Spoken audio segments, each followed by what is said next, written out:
In this video, we are going to show you how to create a new ticket in Zendesk. Once you've logged into your Zendesk and you want to create a new ticket, maybe somebody reached out to your business and pretty much has an issue that needs to be resolved, you can create a ticket for them. How do you do that? Look towards your main tab here on the top portion of your screen.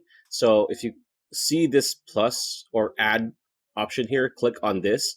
This drop down or pop up will appear, and you can create either a new ticket, user, organization, etc. So we want to click on ticket like so.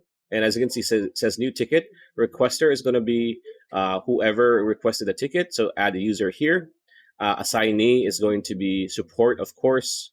Followers, depending on who are the followers, you can actually add tags here too. What type of ticket is it? A question, an incident, a problem, or a task?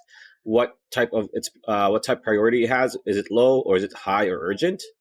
And then just enter the subject here, and then type the entire information of this ticket here. After that, you can submit as new. And that is how you create a new ticket in Zendesk. So pretty much it. That's the video. Hope you liked it. Like, comment, share, subscribe, ring that bell icon. See you on the next video.